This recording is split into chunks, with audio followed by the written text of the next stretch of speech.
Nikita Mirzani mengklaim bahwa percakapan Mail Saputra dengan Reza Gladys sengaja direkam dan menjadi barang bukti kasus dugaan pengancaman dan pemerasan di Polda Metro Jaya. Nikita Mirzani menduga percakapan itu menjadi bagian dari rencana Reza Gladys untuk menjebloskannya ke penjara. Reza Gladys kemudian bernegosiasi dengan Mail agar asisten Nikita Mirzani tersebut bisa menurunkan angka itu. Hal itu justru membuat Nikita Mirzani semakin heran atas tuduhan yang dilaporkannya ke Polda Metro Jaya. Nikita Mirzani kemudian menegaskan jika Mail sempat kembali menanyakan tujuan Reza Gladys memberikan uang tersebut. Reza Gladys sendiri masih menjawab dengan kalimat yang sama, yakni untuk menutup mulut Nikita Mirzani.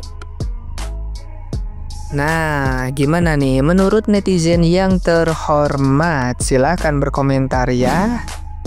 Nikita Mirzani ya, artis idolaku, salah satu artis yang paling kuidolakan dari dulu sampai sekarang ya. Menurut aku sosok Nikita Mirzani ini adalah sosok yang ceplas-ceplos, apa adanya, tapi dia itu nggak munafik ya. Dia itu membela yang benar. Aku tuh masih nggak habis pikir kok ada gitu orang yang hujat Nikita Mirzani. Padahal ya Nikita Mirzani ini kita tahu dia itu orang yang baik. Di luar sifatnya yang barbar, tapi dia itu orang yang sangat baik. Kita tahu itu. Jangan bilang kalian nggak tahu kebaikan dia ya. Kalau dalam kasus Nikita Mirzani ini ada yang bilang, ih Nikita Mirzani itu ketar-ketir, nggak ada. Dia nggak ada karena dia nggak ada salah. Orang kalau nggak bersalah itu nyantai ya, slow, tetap bekerja dengan baik, menjalani hidupnya dengan santai, bahagia, nggak ada yang tantrum kayak grup-grup yang itu tuh. Aku kasih tahu ya sama netizen, entah itu buzzer atau siapapun itu yang bukan mendukung Nikita Mirzani. Gak ada korban mafia skincare, gak ada korban berkaitan dengan overclaim skincare abal-abal. Itu yang sering kali dibicarakan oleh bujir-bujir. Berapa sih bujir-bujir? Dibayar berapa sih bujir-bujir? Nah, dalam kesempatan ini saya meminta nih para korban, ya speak up. Jangan hanya DM ke saya, yuk speak up di VT ini. Saya pengen tahu seberapa banyak korban konsumen skincare. Kalau memang banyak, besok Senin saya akan buka lagi laporan dan saya akan ngirimkan surat kalau memang banyak ya yang ngisi Google Drive nanti, ya Google Form nanti ya. Senin saya akan buka dan saya minta di feed ini banyak yang komen korban-korban skincare. Jangan hanya DM saya, Pak saya disomasi oleh owner Pak, karena speak up. Ayo berani komentar di feed. Ayo para korban berkumpul, jangan kalah sama bujir-bujir ya.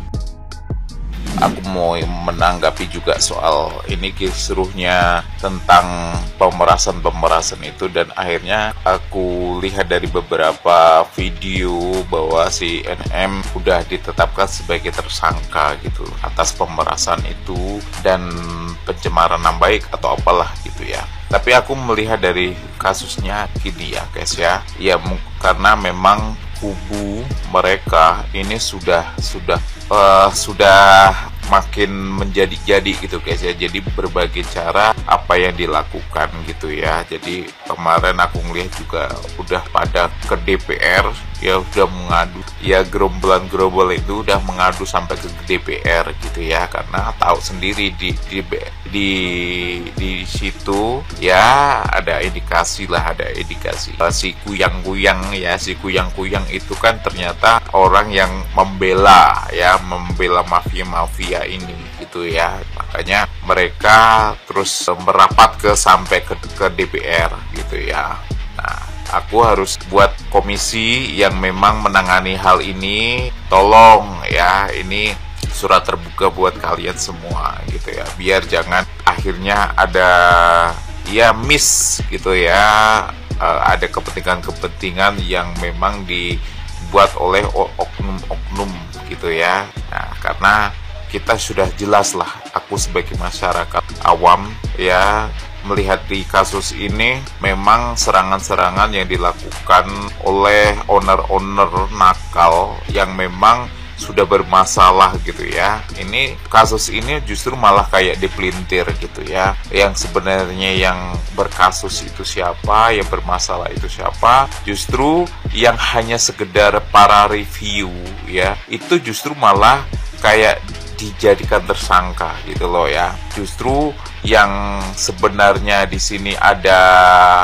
kejahatan, indikasi mafia, justru malah kayak diabaikan, malah justru ada indikasi dugaan malah dilindungi gitu ya. Justru seharusnya kan yang dibahas ini dulu gitu ya. Sebenarnya kalau sudah ditemukan kayak ada kasus-kasus, seharusnya memang di kasus-kasus ini dulu yang ditangani, baru para review. Ini malah kebalik, para review dulu yang getol-getolnya mau dibahas, ataupun sampai ada indikasi dilarang untuk mereview lagi, justru malah yang sebenarnya ada indikasi kejahatan malah kayak diabaikan gitulah ya. Nah, terlepas dari situ aku mau bahas soal pemerasan ini ya. Ini sesuai dengan pengetahuan aku aja gitu ya.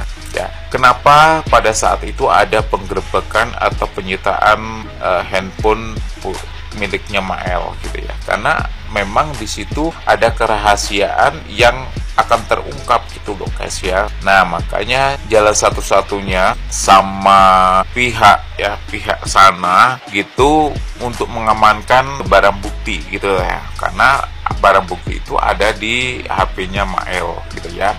Makanya terus terjadi ada pelaporan ini. Coba kalau seandainya nggak ada penggeledahan ataupun penyitaan dari HP-nya Mael, mungkin untuk pelaporan ini akan kesusahan karena bukti-bukti itu ataupun chat-chat itu ada di HP-nya Mael. Makanya bagaimana cara indikasinya adalah menghilangkan tanda bukti gitu ya. Tanda bukti itu ya jalan satunya ya adalah HP Mael itu disita gitu loh. Makanya kemarin ada penggerbekan, makanya ini harus diusut juga gitu ya. Siapa tahu ada oknum-oknum yang main di situ gitu ya. Makanya terus pada saat penyitaan ini terus adanya laporan. Nah, gitu.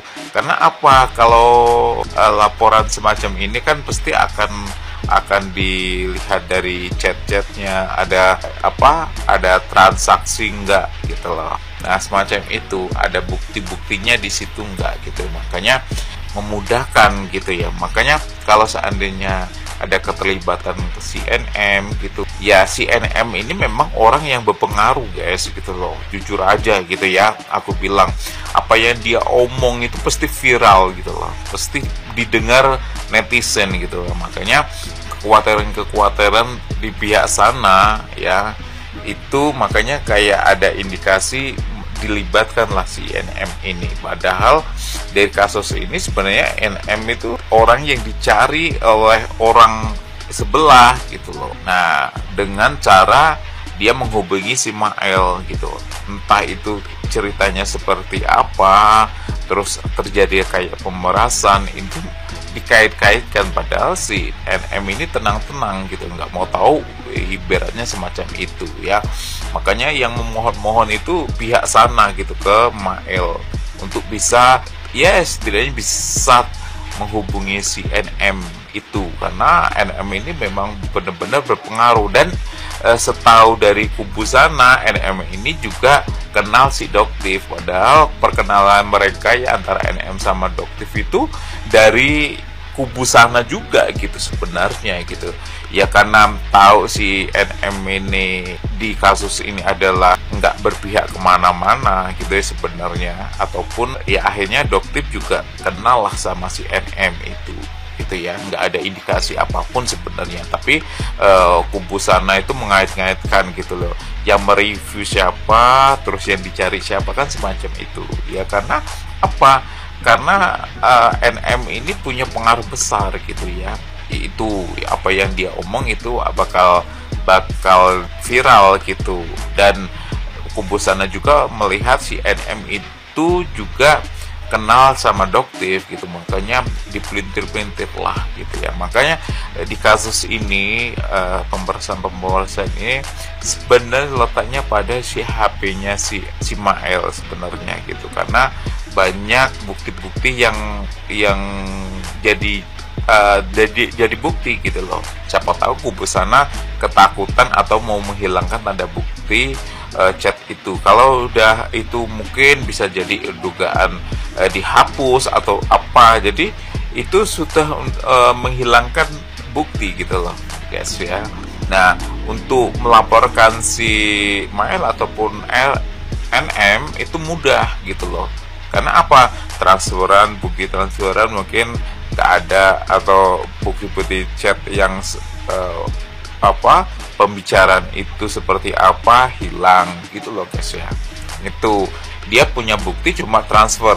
Nah, kalau di pengadilan makanya kayak NM ini kena tersangkut, bisa jadi yaitu dari transferan itu guys gitu. Mungkin bisa jadi seperti itu ya, ada dana mengalir gitu ya. Padahal dana mengalir itu uang sogok atau uang tutup mulut atau uang ya semacam nih aku kasih gitu loh, maksudnya seperti itu guys ya. Makanya ke transfer. Nah, kalau tanda bukti itu chatnya seperti apa sudah hilang, kan buktinya cuma transferan itu guys gitu ya. Nah, itu yang menjadi mereka melaporkan gitu loh, itu guys. Terus ya itu diputarbalikkan seolah itu ada pemerasan. Tapi kalau melihat dari chatnya, mungkin ya dari chat yang punya Mael, HP-nya Mael, mungkin bukan pemerasan, penyogokan, bisa jadi seperti itu guys ya. Makanya kasus ini benar-benar harus ya itu tadi guys, harus aku yakin si NM itu punya bukti lain lah untuk melawan gitu guys ya. Karena di kasus ini sebenarnya makanya nggak ada kaitannya kan, makanya laporan itu cuma untuk LM sama si Mael kan. Nah, nggak mengarah ke Doktif karena memang nggak ada pengaruhnya di situ sebenarnya gitu loh guys ya.